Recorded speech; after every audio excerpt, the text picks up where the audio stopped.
Just a room. No one else. Everyone has introduced themselves, and now it's a perfect time for you to come up and introduce whatever you want to introduce. I'm Max Wyckoff. I'm director of this Center for Science and Technology Policy Research. So really happy to have you along today.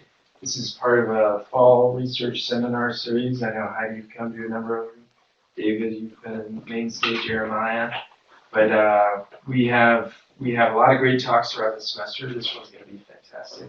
And so please take a look at, we have a list there on the wall. We've got some little postcards you can take away and enjoy this talk today and the ones to come. So thank you everyone. Thanks, Matt. Oh yeah, and thanks. people to sign in if you don't mind. Come on up. So I have the honor and daunting responsibility of introducing Antonia.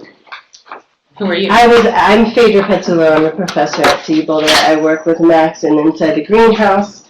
And I have followed Antonia's writing for a long time, that would age us, on environmental justice. She's one of my favorite journalists, and then I saw in the Scripps announcement she was coming to our campus, and I was thrilled about it. So I'm not going to do the intro justice because I want to make sure you have the most time you can with her, because that is the point. But we do live in dramatic times, and I don't know if everyone's gotten the word, but COP25 was just canceled due to politics in Chile, and California is on fire, and we are freezing. So this is a good place to be with the optimistic title of How Will the Fossil Fuel Era End, which is Antonia's next book project. But I wanted to say a few words about her. Please come in the front, that would be great. Before we get in there. So, she's Boulder raised, globally recognized, and a Scripps Fellow, as has been noted. She is known for a series of environmental justice topics, including a 15-month investigation titled Death on the Dakota Access, which ran as a 12-page feature in Pacific Standard Magazine, a 6-article series for Newsweek on the UN Paris climate talks, and she's in Rolling Stone magazine today. How sexy is that? Right next to Green Day. Today, Cancer Alley, or as grassroots activists in the area call it Cancer Death Alley, because when they coined Cancer Alley back in the day, some epidemiologists did follow-up studies, and it's true that statistically there's no more cancer cases in the strip between Baton Rouge and New Orleans, Louisiana, but there are more cancer deaths. So they said, well, if you want us to be more accurate and precise, then we'll start calling it Cancer Death Alley, which hasn't somehow caught on. But she covers that in her story, which I love that she notes that in there. And she's also already author of 3 books, Black Tide, The Award-Winning Tyranny of Oil, and The Bush Agenda. You might notice a theme. I'm excited she's here today to talk about her current project, in which she continues to cover the impact of the fossil fuel extractive industry on people and the planet. So thank you for coming out on this very cold day, and join me in giving her a warm welcome. Thank you, Phaedra. And thank you, Max, and thanks to everyone for coming. I knew that we were going to have a lot of knowledge in the room, so I'm really happy we went around, and hopefully, and we're definitely going to have time for questions, but I'm going to make it questions and discussion. I met Max like 2 years ago now, 3 years ago now. I was giving a talk at CU. Can't remember what it was, but I come back regularly because I was raised here. I guess I will stand. Yeah, I need to stand because I can't see everybody. Because I was raised here, and my father is here in the front row. But I haven't lived in Boulder for 30 years, so it was really a treat to be awarded with 2 of my fellow fellows the Center for Environmental Journalism's Scripps Fellowship. So it brings 5 working journalists to campus each year. We're a cohort, and we get to work together and learn together. And we come to campus, we get to study on campus, we get to take classes, we get a nice salary, which we very much appreciate, which is very important for struggling working journalists. And we get to work on a project. And my project for the year is completion, hopefully, of what will be my 4th book, which is called The End of the Fossil Fuel Era. Technically, right now, the end of the fossil fuel era. And I decided to, I can't look at this and stand, entitle my talk, I can get to it,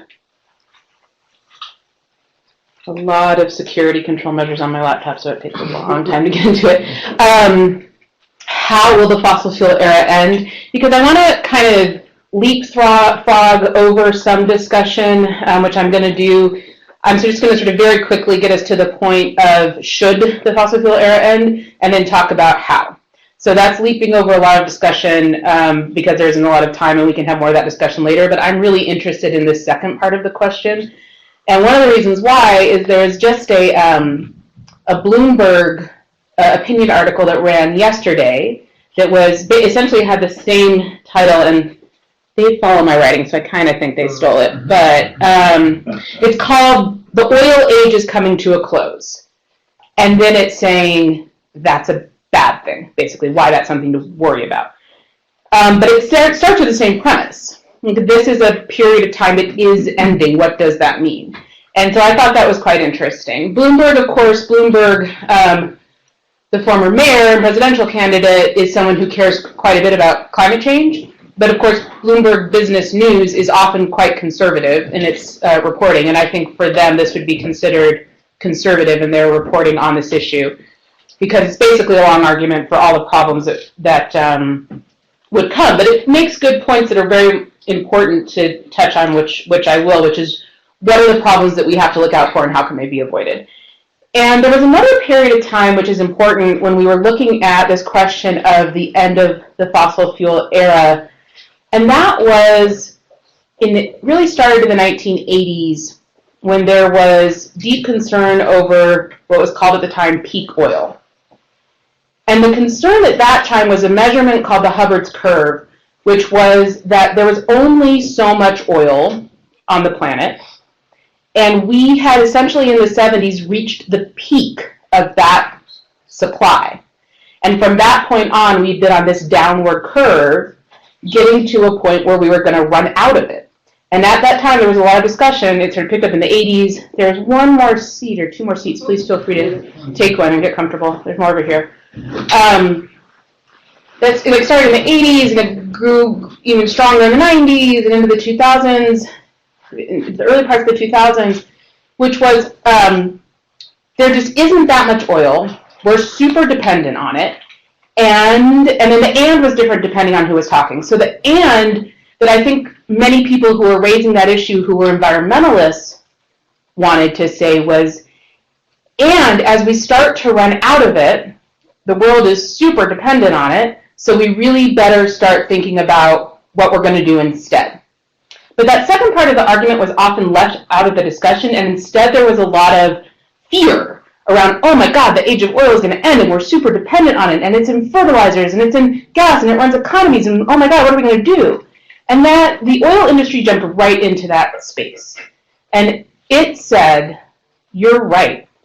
If we run out of oil, it's going to be devastating. So you better let us get every drop, everywhere, with as few limitations, with as few restrictions as possible.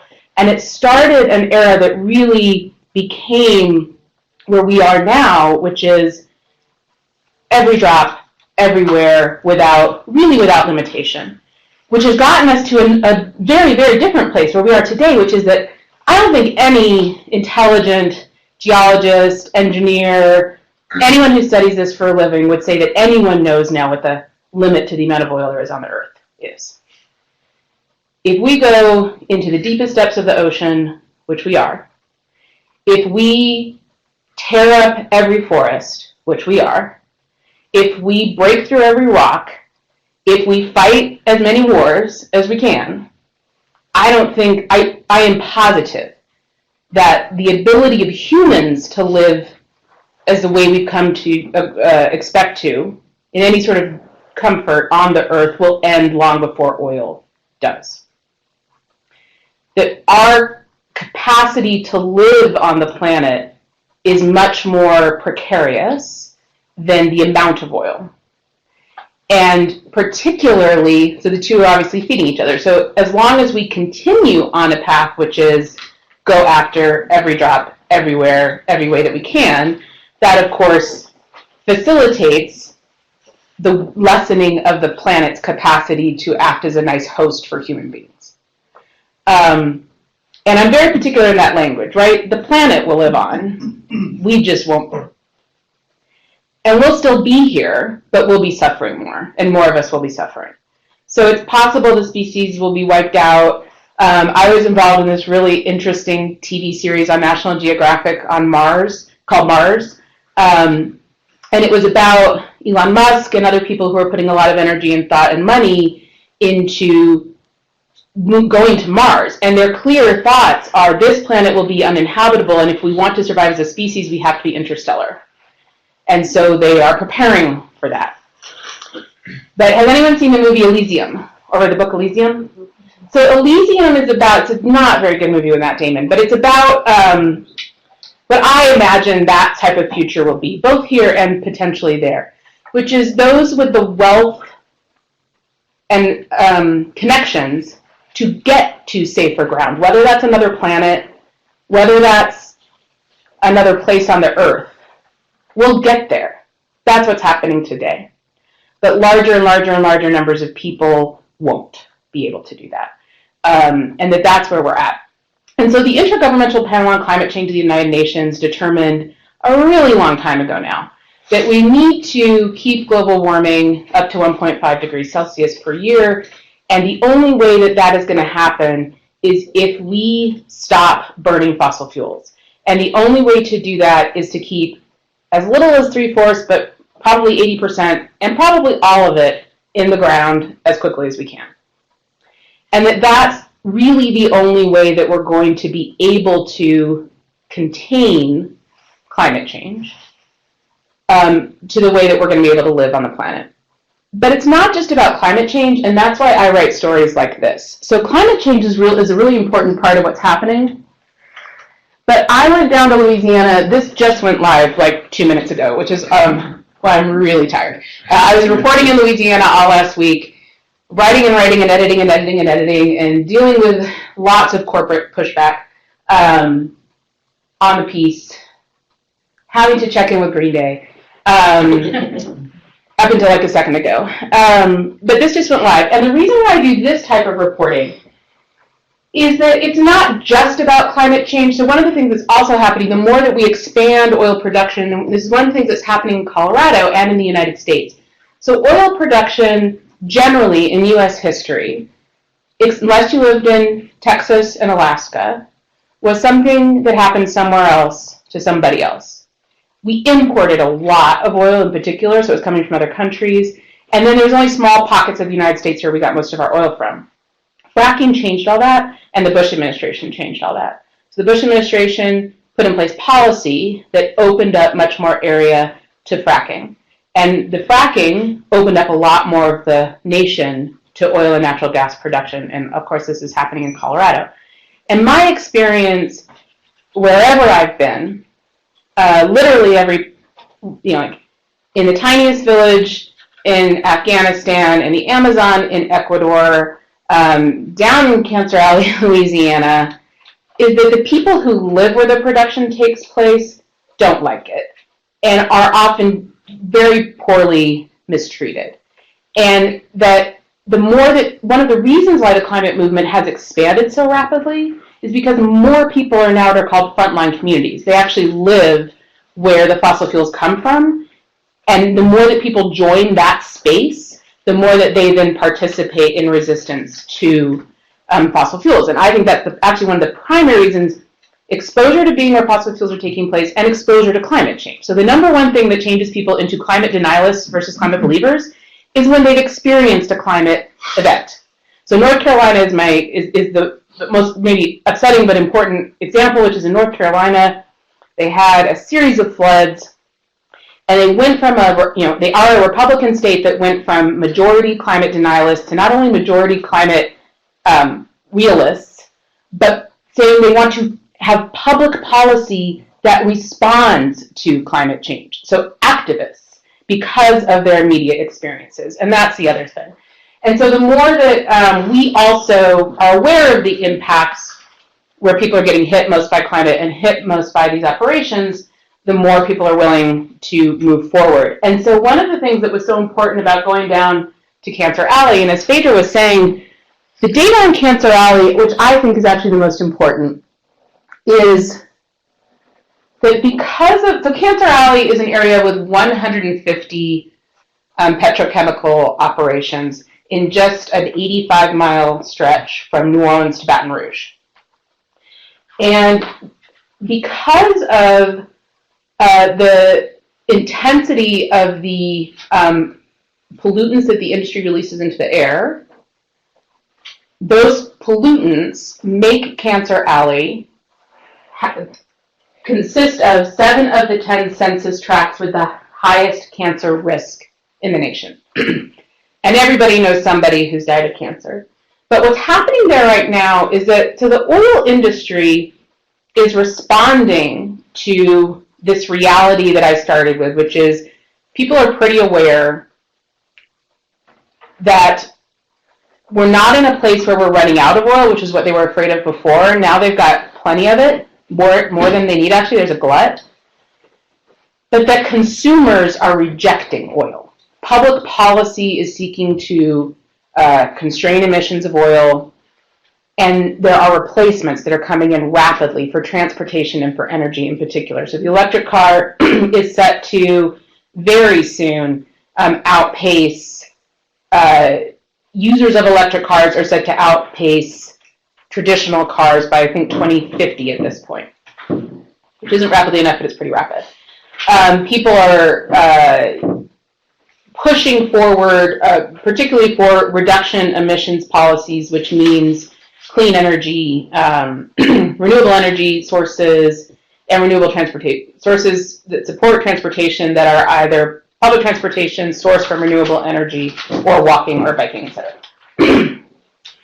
Faced with this reality, they've had to look for another output for their product, and plastics is what they've embraced. So hopefully you've all noticed that everything is wrapped in plastic now, right? You go to the store and literally everything is wrapped in plastic, and it makes no sense. Things that used to be in cardboard are in plastic, things that were never wrapped in anything ever are in plastic. And I walked into Sprouts the other day, and literally everything was made of plastic, every bag, everything, and then I haven't walked in since. Plastics are derived from oil and natural gas, increasingly from oil. And what the industry really, really wants is to get everything wrapped in plastic, because they are intending to replace the one-for-one, the fall off in demand for oil for cars with oil for plastics. And almost all of that right now is happening in the U.S. is happening in the U.S. Gulf Coast, and an enormous amount of that is happening in Louisiana and Cancer Valley, in this area that's already inundated with industry, and now they're building these massive plants to convert the fossil fuels that are coming in by way of pipe into Louisiana and then converted in these massive facilities. And one of the things that I learned in writing this article, which I thought was really interesting, was the industry says, well, look, if burning fossil fuels is the problem, this is good, because you're not burning it, you're turning it into plastic. So what was fascinating is that just one of these facilities that's being planned down there, the crackers that crack the product to turn the fossil fuels into the chemicals that are then the feedstocks for plastic, are massive carbon emitters. And they also use so much energy that they have to build their own electricity power stations on the plants.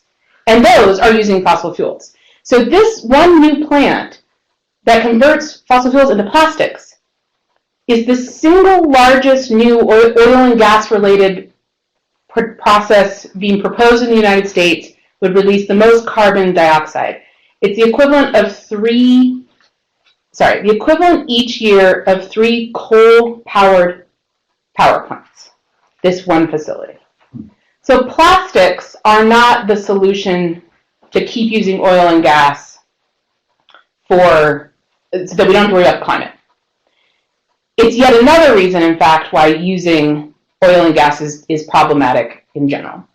And so that brings us to sort of the key for me, the sort of policy of how the fossil fuel era will end, which is that most of our policies thus far, particularly coming out of the Paris Climate Accord, for example, are focused on emissions. stopping emissions of fossil fuels, right?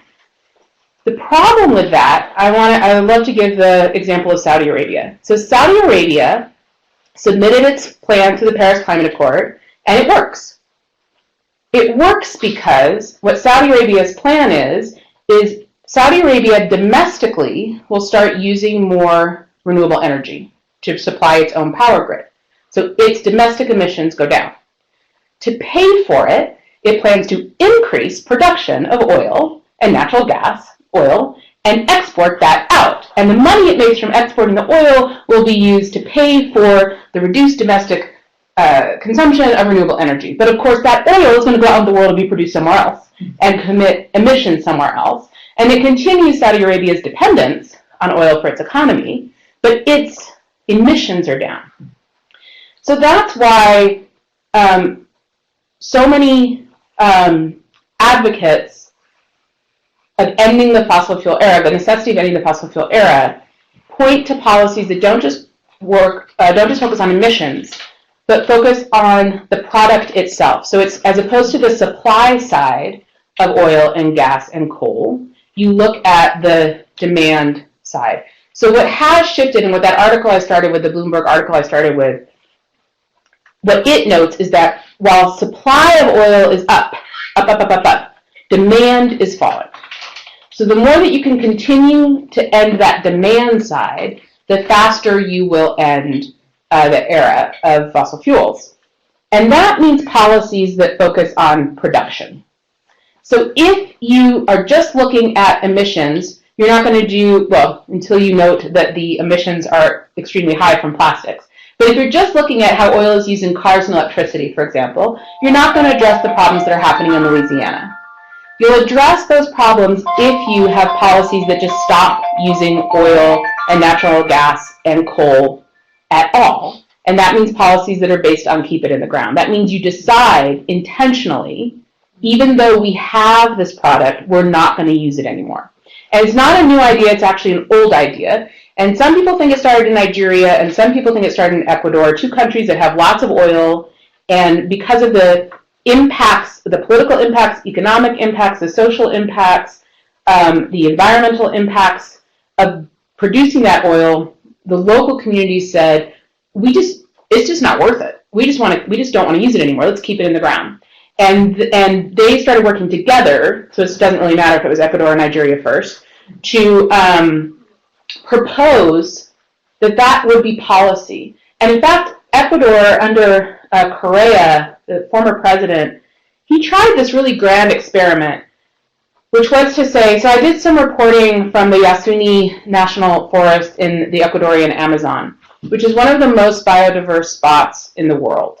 It is not only, I'm going to get these stats wrong, so don't quote me on the stats because I don't have them in my head, but it's something like 1 hectare of the Yasuni has the forest diversity of every tree in North America, of every acre of North America. It has insect diversity, and it's also the only place in Ecuador where uncontacted tribes that have lived the same way they have for literally thousands of years, still live in the Yasuni. And Correa had put forward this proposal because they discovered there was lots of oil in the Yasuni. And the world got upset. Correa was going to go into the Yasuni, he was going to start drilling. And the world said, wait, this is this really important biodiverse place. Let's leave that oil in the ground. Let's not go in there. It's too precious. And so Correa said, okay, rich world, if you don't think I should go after this oil, pay me to keep it in the ground. I'll do that. So a fund was set up at the United Nations. A request was put out to the world. Pay, and that money will be directed towards anti-poverty programs, renewable energy, and we'll keep our oil in the ground. Well, for lots of reasons, it didn't work. It was a very interesting idea. I would say the main reason why it didn't work was Correa wasn't actually behind it. He was negotiating with the Chinese at the exact same time, just trying to get a better deal on the oil that he was trying to extract. So he didn't really push it as far as he could. Also, it was the first time it was tried, and it was just a pretty wild idea. I think it could work again in the future, and it just brings up this idea of a global commitment to these policies. So the question is, though, it raises this critical issue of if you're going to keep oil in the ground and not use it, who goes first? Who starts putting their oil on the ground? Because the thing about oil is that where it's produced, locally, nationally, those communities tend to be pretty economically dependent on that resource, right? Same with coal, not quite the same with natural gas. Oil is pretty unique globally, that the global economy is deeply intertwined with oil, and countries that produce oil are most often deeply dependent on it. How do you unwind that dependence, right? So that's the heart of this Bloomberg article was, we'll go into global financial collapse if we stop using oil. And it's not without concern. So I believe that the 2008 financial crisis was started because oil went to $150 a barrel. That's what started it. The world can't handle $150 barrel oil. It's way too expensive. Everything is too dependent on it. Once oil went to $150 a barrel, countries that have to buy oil started defaulting on loans because they were putting money into buying oil that they weren't paying into loans. Banks that were dependent on that money started pulling out of other places. The mortgage market started collapsing, and this whole house of cards just started falling apart. So we don't want that to happen again. I really don't want that to happen again. So you have to start thinking about where are the places that oil can stay in the ground where it causes the least damage to start the process. And how do you start essentially unwinding intentionally the power that oil holds without collapsing governments that are deeply dependent on it? And for this, I think it's critically important that we take a look to what's happening with our federal government, because I think that the countries that are most intent and most committed to a fossil-fueled future are working together in ways that they never have previously to maintain that. And that's the United States under Trump, Russia under Putin, and Saudi Arabia under Mohammed bin Salman. And they're working together to achieve that end. For Trump, it's not because the United States can't exist without oil. We have an incredibly diversified economy. It's, I think, his political necessity, both for his domestic political base and his international support from countries, including Saudi Arabia and Russia. For Saudi Arabia, it's obvious. Saudi Arabia's entire power is based on oil, and Russia is pretty close to that as well. And so one of the things that's necessary is to sort of slowly remove that power that oil gives by making it oil is so unique as a resource that the less that it's deeply interlaced with everything in our economies, the less power it holds for those who hold it. It doesn't give them what they want because it's not something that the entire economy, global economy, is dependent on. And once it isn't that, it stops being a resource that gives you power because you have it, right? And you replace it with other things. You replace it with other forms of energy. You replace it with other forms of transportation. You replace it with other forms of, you just stop using a lot of other stuff too. Like, we don't need the plastic, right? That's an easy one to get rid of. We just don't need it. And you remove yourself from needing it. And one of the ways you do that is you just stop using the resource and you turn to other things. And you can see that you can turn to other things. So in this keep it in the ground concept, one of the places that has been targeted as a good place to go first is California, for example. California is still one of the largest oil-producing states in the nation. It sort of moves back and forth. I think right now it's at 5th, but Colorado might have jumped over it recently because they're producing so much oil. But California is still a major oil producer. But it too has an incredibly diversified economy. Signal lost. Oh, we're lost. It's not dependent on that resource, and it's been a declining amount of GDP for the state for years and years and years and years, and the production has been declining for years and years and years and years. But the state keeps producing more and keeps signing more leases and keeps production up. And so a couple studies have been looked at to say, if you start deciding to keep California oil in the ground, what would that do to the California economy? But more importantly, would California simply import more oil from somewhere else, maintain what it's currently doing, and then you would just increase demand somewhere else? And certainly something that the industry says, in the United States in particular, is you want us producing here because we do it cleaner and safer than better. in anywhere else. So if we're going to use oil, you want to use it from the United States. And to that I point to another reporting mission that I did, which was in the wake of the BP Deepwater Horizon disaster, which is the worst offshore drilling oil spill in world history. And it happened where?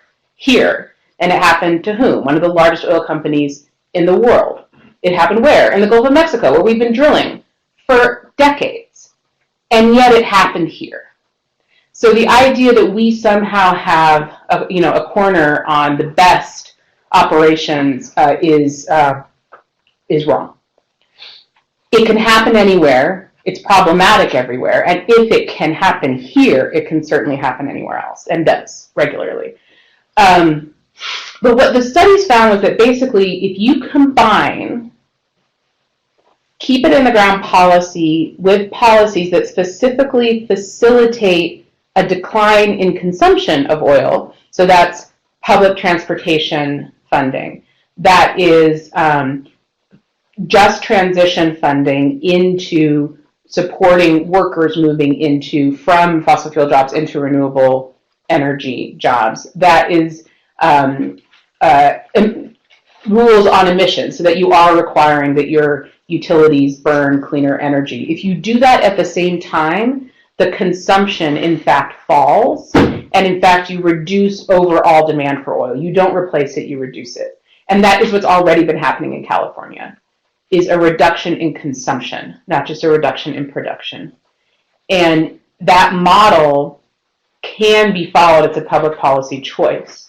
And that's where what's so interesting in this current election, if you look at the Democrats running for president and read through their platforms, I have never in the history of American politics seen such a radical, and I use that word advisedly, set of policies from mainstream politicians running for president in the United States. They've all embraced the Green New Deal. They've all embraced, of the leading candidates, with the exception of Biden.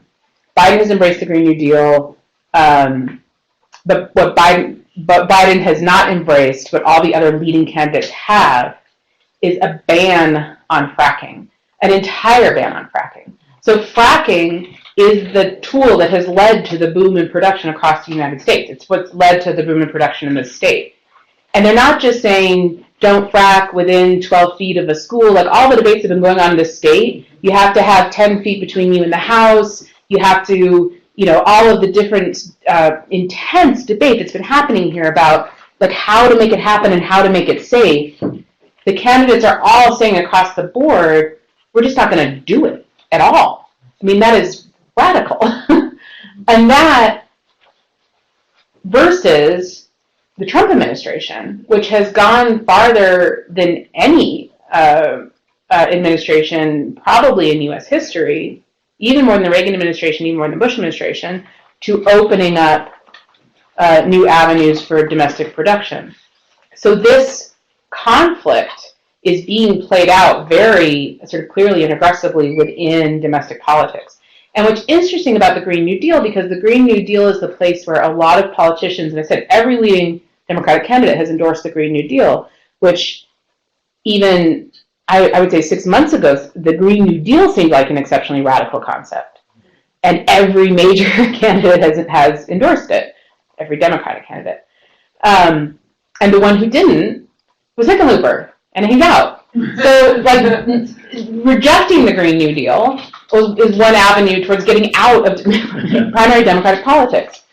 Also, I mean, of course, in the Green New Deal, one of the core aspects of it, which is also something that was picked up here in Colorado, is this idea of just transition. So one of the key pieces is how do you facilitate communities, local communities, states, national governments that are dependent on fossil fuels, how do you very intentionally facilitate those shifts economically? And Colorado, again, has done some really fascinating things. There was a recent study that came out that Bloomberg did, actually, which was looking at the contribution to the GDP in the state of Colorado of oil and gas has been going like this, as production has been going like this, whereas the contribution of GDP from recreational activities has been going like this. And the contribution of of recreational activities to GDP is dramatically higher than that of oil and gas. So that looking at alternatives isn't as tricky as it's often presented as. But that the Green New Deal embraces this very intentional and very well financed. If you look at the proposals of Elizabeth Warren, Bernie Sanders, Kamala Harris, Cory Booker, it all includes a very intentional, very expensive policy-funded shift of a just transition. So not simply saying, just, the word just means we're not just going to replace oil and gas with solar and wind. We're going to make sure that it's done equitably, that there's access to the resources, that there are good jobs, good paying jobs, good protected jobs, that the communities are well protected, that there is a justice element. And all of that is in these platforms. The state of Colorado is still the only state in the entire nation to have a just transition office. There still isn't anyone in it. And it still doesn't have any money. And no one has given us good reasons to the answer to that. But it's there on paper. The Green New Deal, however, is silent on keep it in the ground. It's silent on what you do with the resource now. And that's the same as the Paris Climate Agreement. Paris Climate Agreement, nowhere in the agreement do the words oil, natural gas, or coal appear. Nowhere. The Green New Deal talks about oil and natural gas and coal, which is good. But in the Green New Deal, as it exists as a formal policy package, it is silent on production. That's where the candidates then filled in that gap. So then the candidates went straight for production with the fracking bans. So they're going actually one step further than what happened with the Green New Deal as proposed at the federal level. And that has, I think, everything to do with labor and with labor's power within the Democratic Party and the necessity of more intentionally working directly with labor to ensure that there is this jobs transition. And the biggest problem with that basically right now is that oil and gas is a private industry that has a lot of money right now. The promise of renewable energy, public transit jobs in the future is a publicly funded promise that isn't there now. And if you're a union, you're going to go with the jobs that are here versus the promised jobs in the future. And that's where that work on really turning just transition from theory into practice has to, be continually demonstrated. Then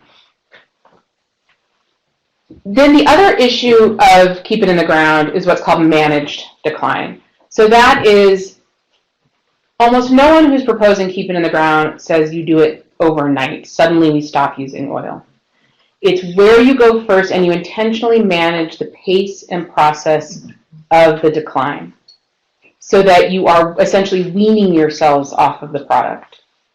And that if one puts in place local, national, and federal and international, national and international policies that specifically target keep it in the ground and a managed process of decline, supported by international institutions, United Nations, World Bank, International Monetary Fund, global agreements, national agreements, state agreements, that you're saying this is a resource that's not going to be available to you.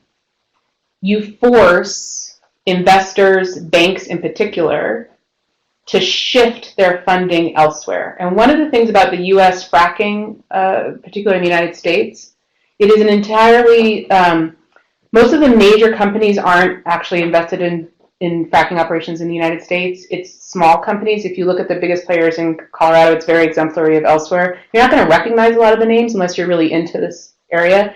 And that's because they're constantly changing. That's because they're constantly going bankrupt and being bought. And then they start a new company, and then they start a new name, and they get bought, and then they get investors. And the whole fracking economy in the United States is a house of cards that is supported by banks and private investors.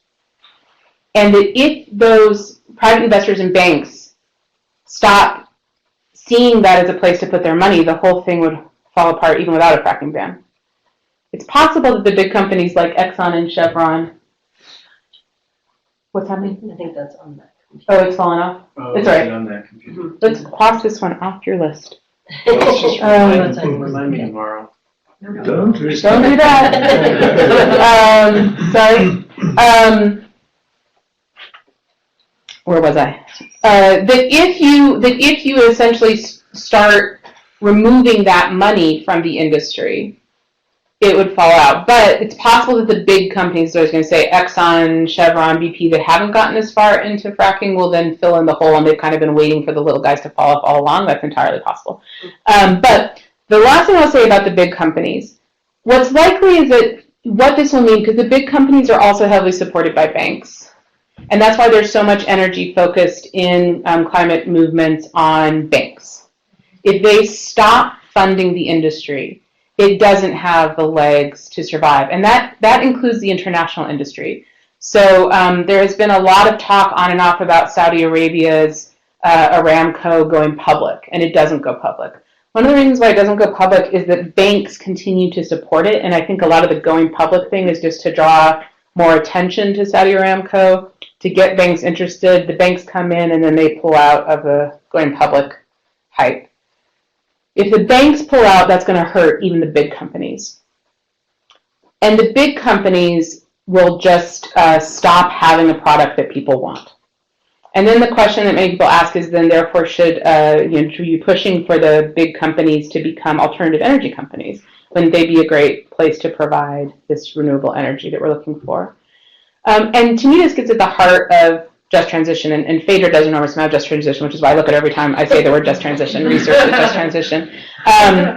Because one of the things you look at the way that companies like Exxon, Chevron, Shell, BP, the way that they've handled this resource. So oil, natural gas, and coal are natural resources. They exist from nature. I was in a submarine at the bottom of the Gulf of Mexico at the site of a BP oil spill with a scientist who was really not that interested in the oil. What she really wanted to show me was these little worm communities that exist off of the natural seeps of oil that teeny tiny bits of oil that just naturally come out of the earth and exist at the bottom of the ocean. And they live off that oil. They cohabitate with it. And the point she was showing me was, and then we looked over at this massive, horrible spill that had killed off all of the natural environment at the bottom of the ocean and will be there forever because the bottom of the ocean is a freezer, and so the oil is now frozen down there, is that we are the ones that have turned oil into a destructive element. We've turned these natural resources into something that are destructive. They're also non-renewable. But we've already given this natural resource to Exxon, Chevron, Shell, BP, and we've seen what they've done with it. They haven't treated it equitably. They haven't been concerned about equitable distribution. They haven't been concerned about the impact on the earth of the way that they use it and produce it and share it. And do we really then want to say to them, okay, here's the sun, go for it. Here's the wind, here's the ocean. GPS signal lost. That might be Dad. The answer to me to that question is no. And I don't think that having massive big conglomerates replace massive big conglomerates is the way to go. And that if we're going to protect our environment, we may still need to be producing or using some oil some places. We may still need to be producing some natural gas some places. But it will all have to be very localized. And the provision of energy, the provision of transportation, the provision of goods, consumer goods, if it is localized, will dramatically reduce how things are consumed, the manner in which they're consumed, and people will have much more of a direct connection to the goods. So right now, all this plastic is being produced down there in Cancer Alley, and you don't care. Doesn't impact you. But I was down there, and I have boils on my legs from 4 days. It's not a great place to live. So if all of us had to be near these facilities, we might be much more concerned with how they operate, right? And we might use a lot less of the stuff that they make because we don't want to have boils on our skin. And we don't want to be going to the 10 funerals that the people I was meeting were going to in the next 2 weeks. And that will make us, and it's us, is most of the problem comes with, so I don't talk about population at all because consumption is much more important than population. And so those of us that consume the most are the problem.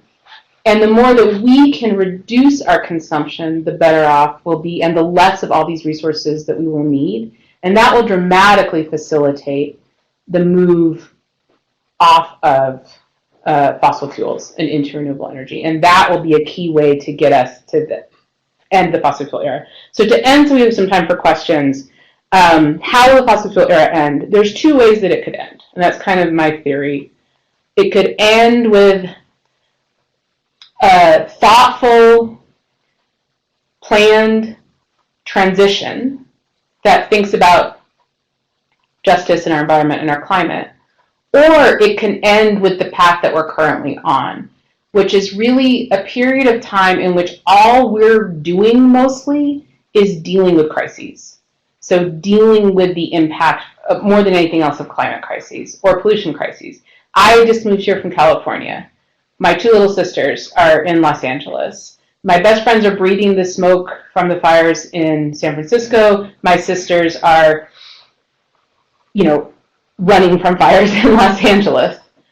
That becomes how you spend your time, right? When you live in more and more places or living in crises, that's how you spend your time. Thinking about dealing with, responding to, addressing climate crises, or dying in them. And then the fossil fuel era will end because we don't have time to use the stuff because we're too busy doing other stuff. So oil will end because essentially we will end, or our capacity to be spending time extracting it, searching for it, producing it, refining it will be over because we're taking up so much time dealing with the crises at hand. So one way or the other, it ends. And hopefully it ends in a sense of intentionality. So that is the presentation. Thank you all very much for listening. I didn't leave as much time as I had for questions because I got on a roll, but I'd love to answer some questions or just facilitate thoughts because I know there's a lot of expertise in the room. Yeah. I am surprised, Antonia, not to have heard you refer to the notion of getting the price right in the policy basket that might be applied to ending the fossil fuel era. If we subsidize the fossil fuels so greatly, do you see a role for, in fact, policies that would address that question? Yeah, thank you for bringing that up. So one of the other things that almost all of the Democratic candidates have endorsed, which I've never seen happen before, is ending subsidies to the fossil fuel industry across the board. Biden, I think, is also endorsing that, which just seems shocking to me.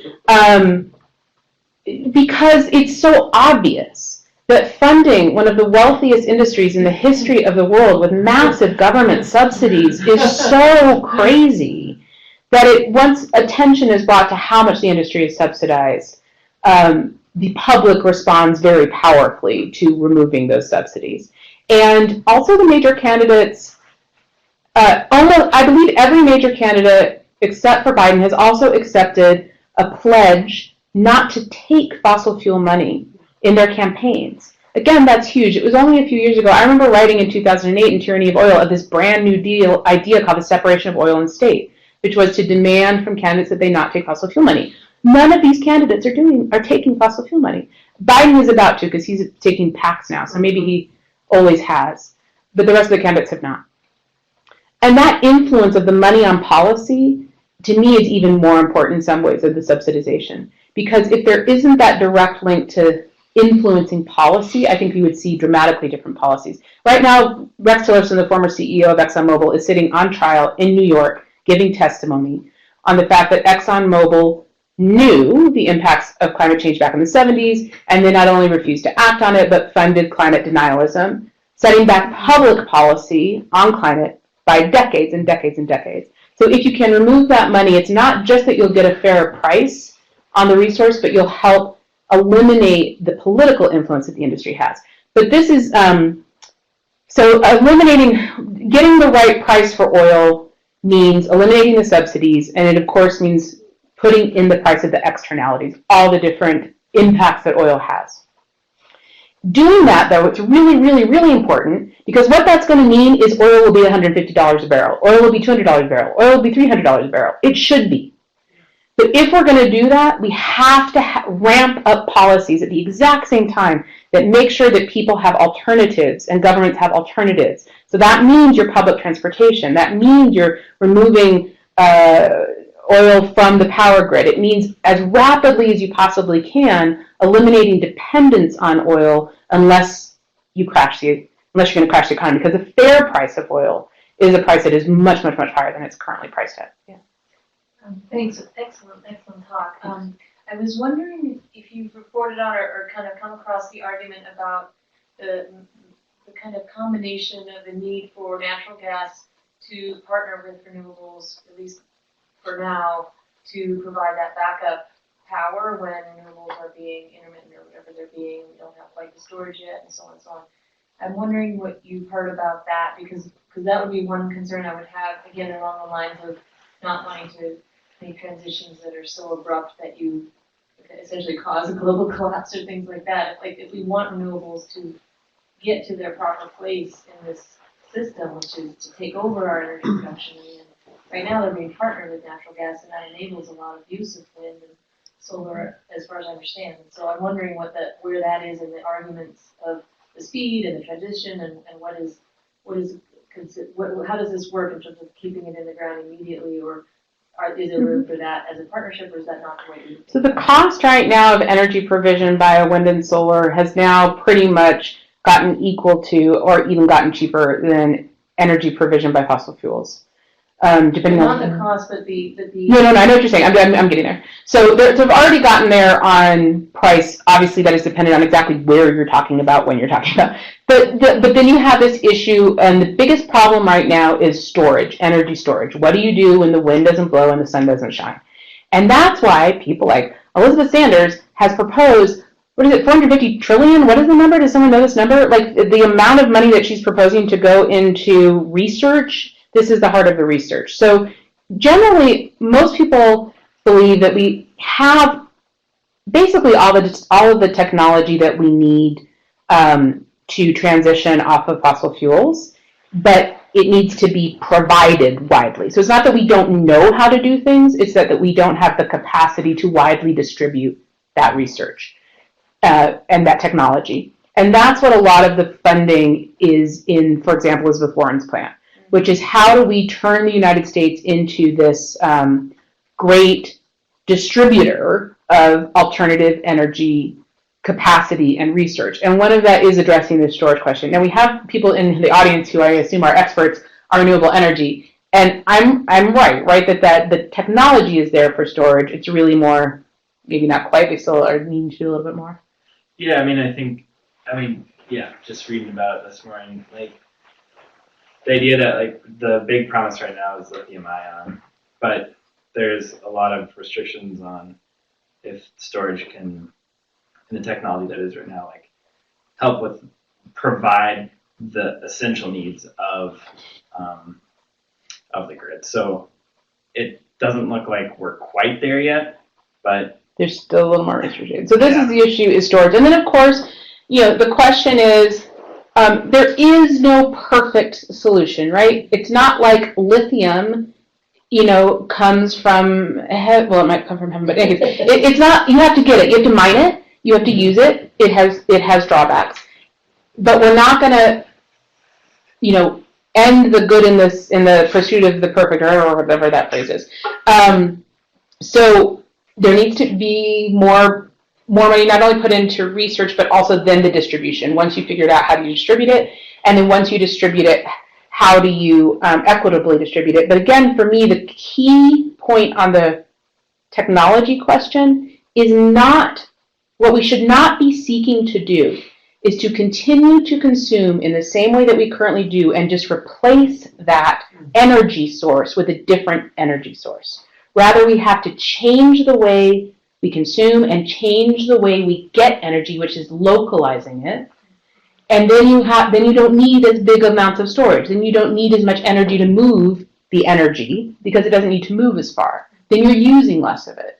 And that is, I think, one of the biggest hiccups is this idea that we can just keep living the way that we're living, we meaning the United States in particular, and just replace wind and oil and natural gas and coal with something else. And that's not going to work. It'll solve a lot of problems, but it will create new ones as well. Michael? I guess one question is kind of big, but why not Colorado? So you mentioned California. Why not? I mean, why not Colorado in terms of like an exemplar of? I mean, mostly because there's this movement in California to do so, and also California has been on the downside of production, while Colorado is like this. 2008 was the highest year in the entire history of Colorado in oil production, and Weld County increased its oil production in the last 5 years by 1,000%. So it's a lot easier to put a plug in a hole when you're going down than when you're going up. Right. But that said, Colorado also has a very aggressive movement working against oil production, which is why at the state level you have one of the most, SB 181, in my experience in domestic policy to regulate oil and gas, is the most aggressive state policy in decades ever passed. It's very hard once you start producing to say, let's constrain it, and that's what SB 181 seeks to do. We're doing it, but let's tighten the hole. Very hard to do that. So it means that the state's already off on a good kick. There's no reason why it couldn't happen here. There's no reason why. The state is not dependent on the resource. It contributes very little GDP. It's brand new. People are really upset with it. It's going up against all these big, enormous houses.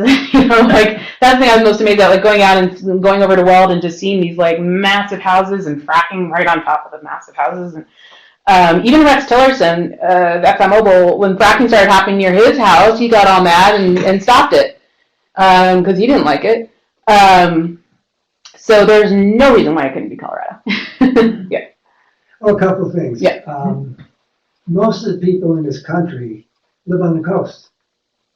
And one of the things that is not really a lot of money going into, we need to use the tides. They're there every day. Sun, wind, whatever, they can change. Tides are there every day.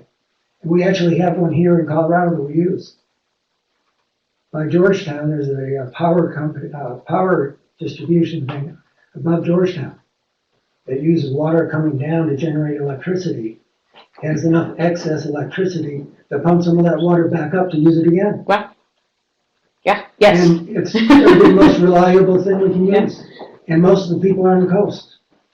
It's a great idea. Do you want to take one more question, and then we'll probably need to wrap up? Oh, I don't know. Oh, mine's supposed to be slow. Right, sorry. 2 We're minutes. just Yeah. running out of time. Yes, Okay, one other yeah. thing is that Yeah. we need to look historically, what did we do during World War II with the government and private business to manage to defeat the Nazis and the Japanese? What did we do? Right. There was a coalition there. Yeah. And basically stopped building cars and started building tanks. Okay, so we're gonna see, if you want to take a few, and then we'll wrap Is up. there any way you can imagine this just transition being profitable privately? Privately, for private I know companies there's supporting. public, creating the public will to do so and having it publicly funded is one thing that I think we all think is gonna be likely the answer. Is there any way that you can imagine that just transition being profitable to a private sector? Yeah, absolutely. Let me respond to that and then just get other questions and then, yeah. It seems like at the heart of this, ramping up policy is shifting our political climate. I'm not all that hopeful, and then, in the light of Cambridge Analytica, the political scandals, the influence from foreign government, what's your take on really how hopeful we can be about shifting the political climate? Okay, I'll answer that, Max. I'll ask my question to you later. Okay. Just, I think we're putting all the burden on the fossil fuel industry. I've worked in it for 40 years. Okay. There are good people, good companies, including Exxon and Charles Koch.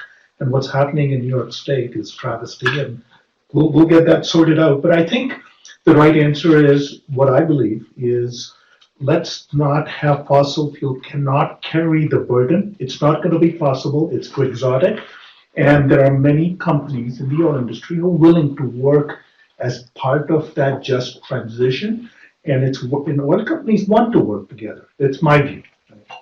Yeah, so these are great questions and I'll wrap it up in 30 seconds. So the first thing is, so I've done a lot of investigating into the actual spending of all the major oil companies. and none of them is putting any serious money into renewable energy. The largest is Total, and I think at the high point, Total was spending about 5% of its entire budget on renewable energy. So my sense at this point is that's still a lot of, that the industry is still deeply, deeply wed to fossil fuels, and it's more talk, well, it's certainly more talk than money into renewables. And I think that there's a lot of potential space for private business. Private businesses are the ones that are primarily doing solar energy provision, I assume with wind energy too. I mean, there's a lot of private businesses that are engaged in these sectors. And I think that's a lot of what Warren's plan is to also direct money towards private companies and to make those companies become profitable in supporting the research and the provision of renewable energy. So I think there's a lot there. I think that the initial burden is on sort of having the federal government like push, do the push, and then get private industry in there as well. But then there's definitely a lot of people who, just to say, who are involved in just transition movements who are, very specifically and profoundly anti-capitalist and believe that profit is part of the problem. And so there are definitely communities, groups, organizing that want to ensure that actually that isn't part of the mix, because that would contribute to the problem, not be part of the solution. So I think that there's definitely sort of a push and pull there. So most people actually live in major cities in the world right now, including in the United States, which is one of the reasons why I'm actually hopeful, because the more that people are concentrated in cities, the easier it is to provide everything right there. So transportation, for example, people in North Dakota are going to still need to drive places. There's nothing you can do about that. It's a big state. It's wide. They're going to have cars. Hopefully they'll be provided with, something that isn't fossil fuels. But there are just like lots of places where people are still going to need cars, and we're not going to get public transportation for them. But anyone who lives in a city, they should be moving around by public transportation, and we should just make that happen. And that's millions and millions and millions and millions of people who could just be out of cars altogether. And then we don't have to worry about the lithium or the this and the that and where it comes from. And, you have renewable energy supported and provided energy that moves your electric vehicles, and we all move around in public transit, and that will end so much of our consumption problem. And for me, that's part of the solution of the coast, and wind and water generating, absolutely, for sure, which makes me hopeful, yes. The folks running for Democratic candidate, I just feel like, to me, it's blowing my mind, honestly. And they're responding to the public. They're saying it not because they want to say it. They're saying it because they think that's how they're going to get elected, right? Because the public, 98% of Democrats support a Green New Deal. 98% of people don't support anything, ever. Not in public policy. Like, that's crazy. I've been in public policy my entire professional career. That's Social Security. That's policies that are so rare that we hold on to them for decades because it's that rare. And that's what the Green New Deal has become. So people want it, which is why the candidates are speaking to it. So that makes me incredibly hopeful. And that there can be resistance in places like this. This is Sharon Levine. She's 67 years old. She's an organizer now. She has never been an activist. She's never been political. She's never stepped out of her comfort zone to be a leader. And she's leading this protest march. Because she's like, I have support from other people. These are climate activists from New Orleans who have come down and they're supporting her. And she's like, I can do this. Rolling Stone's going to put me on the cover of a magazine. And she is. And that makes me hopeful. Yeah. Thanks very much. Thank you. Sorry.